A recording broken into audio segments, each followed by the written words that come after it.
muchas gracias por acudir. Pois está tamén a doctora Mabel Goza, directora de CAE.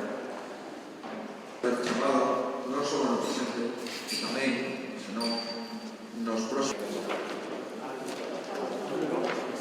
Tres proxectos. O proxecto de Fendal está agora xa utilizamos con esa intensidade e eu me alegro moito de poder.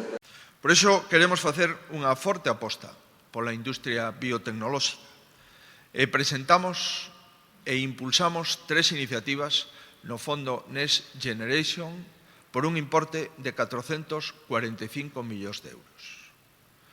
Son iniciativas de unha importancia económica que fala por sí sola, 445 millóns de euros, pero por unha importancia estratégica que supera a importancia económica porque está a falar de saúde, está a falar de alimentación, está a falar de novas formas de agricultura, está a falar, en definitiva, de esa economía nova que estamos comprometidos a construir.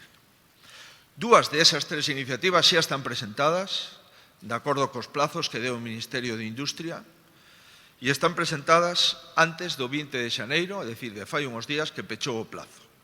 A primeira é do proxecto do Grupo Cendal, que está aquí o seu director, orientado ao incremento de produción e distribución mundial de vacinas, porque esta é a única empresa a nivel nacional con capacidade suficiente para producir vacinas de acordo co ritmo e a demanda que a humanidade require.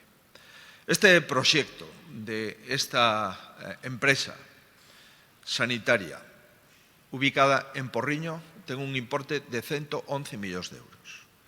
Para a construción de dúas novas plantas para fabricar a vacina contra o COVID, coa meta de producir 800 millóns de vacinas anuais, para unha nova vacina da tuberculose, que está xa en fase 3, e a construción de unha nova planta en Porriño para producir esa vacina contra a tuberculose, e tamén para a consolidación dunha nova planta e a modernización das súas instalacións, un novo centro de alta tecnoloxía e logística.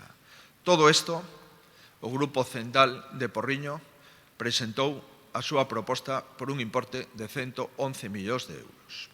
O segundo proxecto é a incubadora da Fundación Caertor.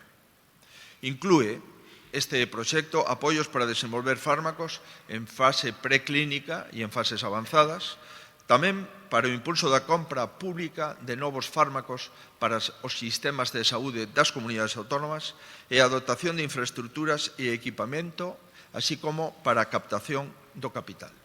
Neste proxecto traballan 7 comunidades autónomas, lideradas por Galicia, en 8 actuacións e por un importe só de investimentos en Galicia que supera os 78,5 millóns de euros.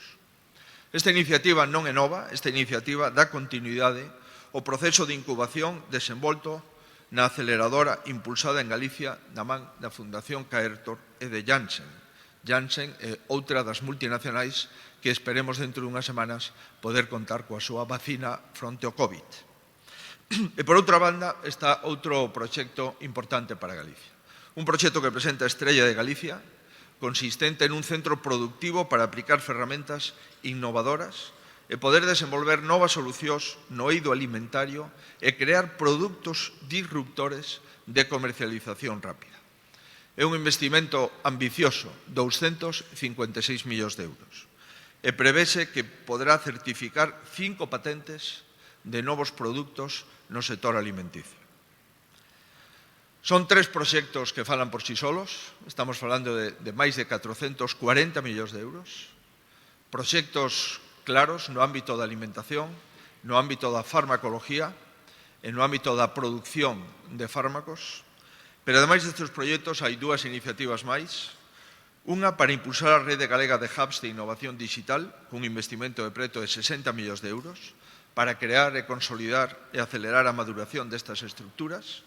E outra máis, a iniciativa da Consellería de Sanidade para a creación de un centro para a fabricación propia de medicamentos de terapias avanzadas, o CAR-T, co que reforzaremos o sistema galego de investigación biomédica. again.